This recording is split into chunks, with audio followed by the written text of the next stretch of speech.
My fiancé said. It didn't mean anything. I replied.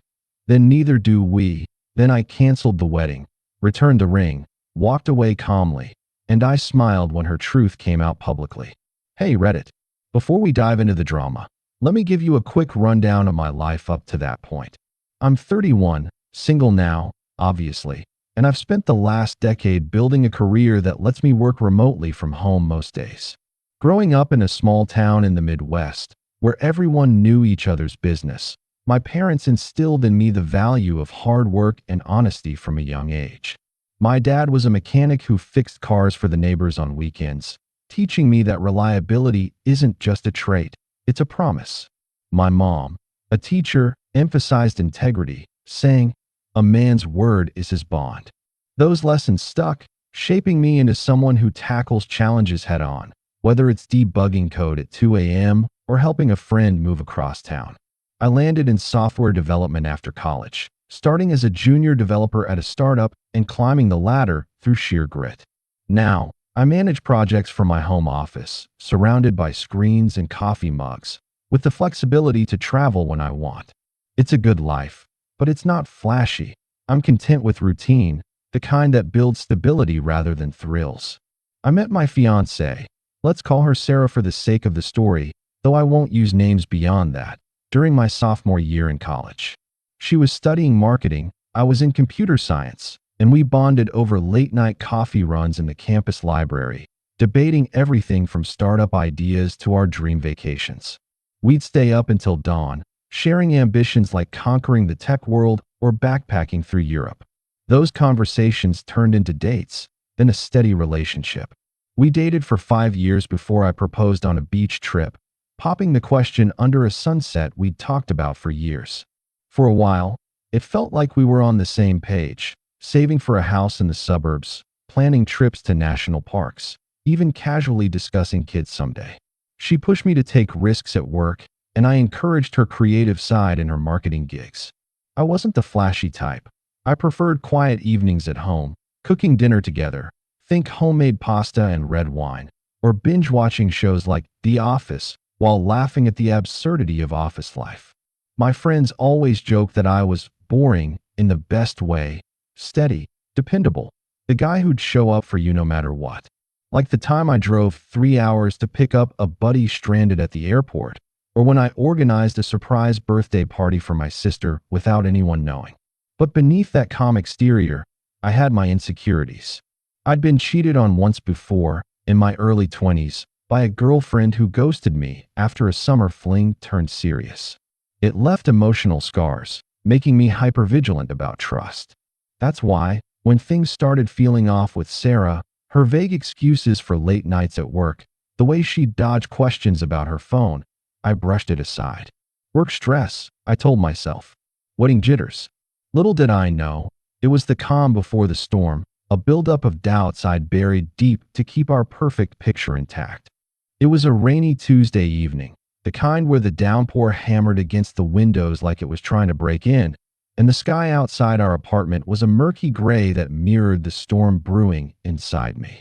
I was standing in our living room, the space we decorated together with mismatched furniture and framed photos of happier times, vacations, birthdays, the proposal. She was across from me, clutching her phone like it was a lifeline, her knuckles white, her usually composed face twisted in a mix of guilt and desperation. "It didn't mean anything," she whispered, her voice cracking like fragile glass, eyes darting away from mine as if she couldn't bear to see the hurt she was inflicting.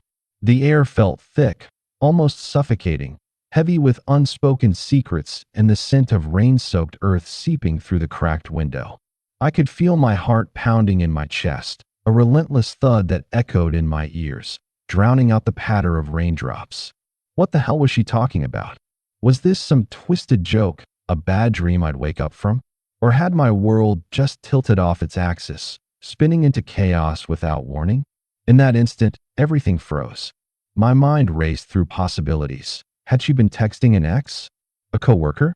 The way she avoided my gaze, the tremor in her hands. It screamed confession. But of what? I flashed back to the past few weeks. Her late nights at the office, the vague replies to my messages, the distance that had crept in like fog. Was this the reason? The betrayal I'd sensed but ignored? I didn't know it yet, but that single admission was about to blow up everything I'd built, forcing me to confront truths that could destroy not just our relationship, but my entire sense of self. What if our 5-year history was a lie? What if the wedding plans, the shared dreams, were all built on sand? The stakes felt enormous. Financial ruin from canceled deposits, shattered trust with family and friends, a future I'd envisioned evaporating in seconds. That hook right there, the raw dialogue and the immediate tension, pulled me into a whirlwind. I wasn't prepared for what came next, and neither were you, the reader, because it set up a chain reaction of revelations that made me question everything. It wasn't just a breakup, it was a reckoning, a moment that demanded I face the fragility of love and the cost of denial. As she stood there, waiting for my response, the room seemed to close in, the rain outside a soundtrack to the turmoil inside. Would I explode or hold it together? The tension hung like a noose, and I knew my next words could unravel it all. As I stood there, piecing together the fragments of what she'd just confessed, a fling with some guy from her office, something she claimed started as harmless flirting over drinks after work, but spiraled into weeks of secrecy, stolen texts, and late-night meetings. I realized how blind I'd been. The betrayal hit like a freight train, slamming into me with a force that knocked the wind out of my lungs, not just because of the cheating, but because it exposed cracks in our foundation I'd ignored for too long. We'd built our life on shared routines, Sunday brunches, weekend hikes, planning our future home. But now, those memories felt tainted, like they'd been painted over lies. What if this wasn't the first time? What if the work trips she'd taken alone were cover stories? What if the life I'd invested in, 5 years of love, trust, and dreams, was built on lies? The doubt gnawed at me, turning my stomach into knots and making my hands tremble as I fought to stay composed. The consequences loomed large, a mountain of fallout that threatened to bury me. Our wedding was just months away, deposits paid for the venue, a beautiful garden spot we toured together, and invitations already sent out to 150 guests. Families were involved. My parents had flown in from out of state to help with planning, and hers had started bonding with mine over engagement parties. Friends had RSVP'd, some even planning bachelor parties or bridal showers. Walking away meant financial losses, thousands in non-refundable fees for the caterer, photographer, and honeymoon flights I'd booked as a surprise. It meant awkward explanations at family dinners, where I'd have to relive the humiliation and potentially losing people I'd known for years as loyalties shifted and friendships fractured. But staying? That would mean living with doubt, resentment, and the fear that I'd never trust again. Waking up every day wondering if she was hiding something else, turning our home into a prison of suspicion. I didn't yell or throw things. That's not my style. Instead, I looked her straight in the eye and said, "Then neither do we." The words hung there, heavy and final, like a verdict I couldn't take back, echoing in the silence that followed. Her face paled, turning ashen, and she started pleading, her voice rising in desperation. "It was a mistake. Please, we can fix this. I love you." But I was already moving, my mind numb yet resolute. I grabbed the engagement ring from the drawer where I'd kept it safe, the one I'd saved for months to buy, and handed it back without a word, our fingers brushing for the last time. I walked out the door calmly, like I'd rehearsed it in my head 1,000 times, the door clicking shut behind me with a finality that stung. The rain soaked through my shirt as I drove away, the wipers struggling against the downpour, but inside, a storm was brewing. One that would test how far I'd go to reclaim my dignity, forcing me to confront whether I could ever rebuild from this wreckage. That night, after driving aimlessly through the rain-soaked streets until my hands stopped shaking, I sat down at my desk and started the grim task of unraveling our future. I canceled the wedding venue with a phone call that felt surreal, the coordinator's sympathetic voice on the other end as I explained the abrupt change. Refunding deposits was a nightmare. Non-refundable fees for the florist, the DJ, even the custom cake we'd designed together. Then came the hardest part, texting our families. To my parents, I wrote, "It's over. Details later." Her side got the same short message, but I knew the calls would come. And they did. Her mom sobbing on my voicemail, my sister demanding answers. The fallout was immediate and relentless, like a tidal wave crashing over me. Her calls flooded my phone, vibrating incessantly until I silenced it. Each missed call a reminder of the mess I'd created. Friends took sides without hesitation. Some texted support, others ghosted, caught in the awkwardness of divided loyalties. I found myself questioning every decision I'd ever made. Was I being too rash? Could I forgive and move on? But deep down, I knew the real question was bigger. How do you rebuild when the person you trusted most has shattered your trust into a million pieces? To cope, I threw myself into work, burying myself in code and deadlines that demanded my full attention, clocking extra hours to avoid the emptiness at home. I hit the gym harder than ever, pushing through sets until my muscles screamed, the burn a welcome distraction from the ache in my chest. I avoided the places we used to haunt, the coffee shop where we planned our honeymoon, the park where we'd picnicked, driving detours just to steer clear of memories. It wasn't easy. There were nights I stared at the ceiling for hours, the darkness amplifying every replayed memory, wondering if I'd ever feel whole again. Tears came unexpectedly, in the shower or while cooking a meal for one, the loneliness a heavy weight that pressed down on me. During this time, I leaned on my close friends. One of them, Mike, who I'd known since college, showed up unannounced with a six-pack of beers and a bag of takeout. "Dude, you did the right thing," he said, cracking open a bottle and handing it over. "Better to be alone than with someone who doesn't respect you.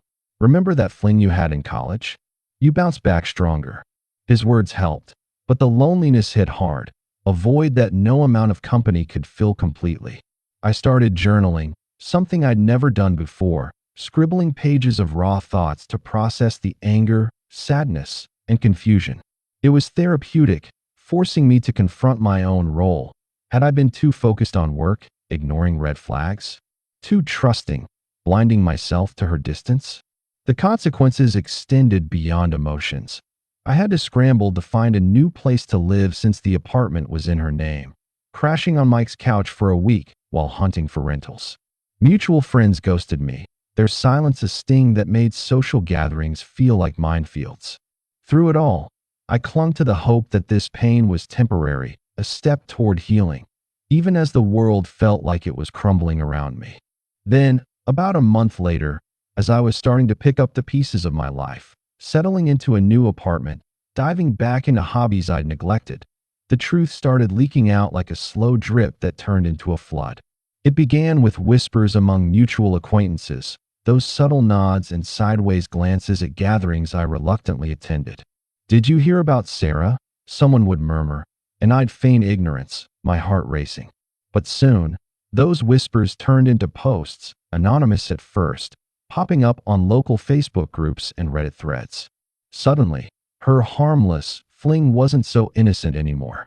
Turns out, it wasn't just one guy from the office. It was a pattern, a tangled web of deceit that included coworkers she'd collaborated with on projects, old flames she'd reconnected with on dating apps, and even someone from our mutual friend group, a guy I'd introduced her to at a barbecue. Screenshots surfaced on social media, explicit messages and photos that painted her as someone I'd never recognized, flirty texts at 2 a.m., promises of secrecy, and evidence of multiple affairs spanning months. The public exposure was brutal, unfolding in real time like a slow-motion car crash. Her Instagram feed, once filled with engagement photos and travel pics, became a battleground of comments, friends unfriending her, strangers calling her out. I watched from afar, scrolling through my phone late at night, not engaging but unable to look away. The messages were damning. One screenshot showed her planning a rendezvous while we were supposed to be picking out wedding favors. Another revealed she'd been seeing the office guy for over a year. Her reputation crumbled instantly. Colleagues distanced themselves, and rumors spread through her workplace, leading to awkward meetings and sidelong glances. Yeah, I smiled when it all came out, not out of malice or revenge, but because it validated what I'd felt in that rainy living room, that my instincts weren't wrong, and walking away had saved me from a lifetime of regret and deception. This revelation didn't come from me. It was organic, from people who'd seen the signs and finally spoke up, tired of the lies. It started with a coworker of hers posting anonymously on a local forum, venting about the office gossip, then escalated when more details emerged, friends forwarding messages, exes coming forward. I stayed silent, letting the truth speak for itself, and felt a strange sense of closure wash over me, like a weight lifting from my shoulders. The consequences for her were severe. She lost her job amid the scandal, her family ties strained as relatives grappled with the fallout, and a relentless social media backlash forced her to go private, deleting accounts to escape the vitriol. For me, it was liberating, a confirmation that my decision wasn't impulsive or rash. It was necessary, a shield against further pain. In that moment, I knew I'd dodged a bullet, and the smile was one of quiet triumph, a step toward reclaiming my life. Looking back, that moment in the living room was a turning point, a wake-up call that forced me to face the consequences of blind faith. I lost friends, dealt with awkward family gatherings, and had to rebuild from scratch. But it taught me something invaluable. Sometimes, the hardest choices are the ones that set you free. I've since focused on myself, traveling solo, picking up hobbies like photography, and even dating casually without rushing into anything serious. The scars are still there, but they've made me stronger, more aware.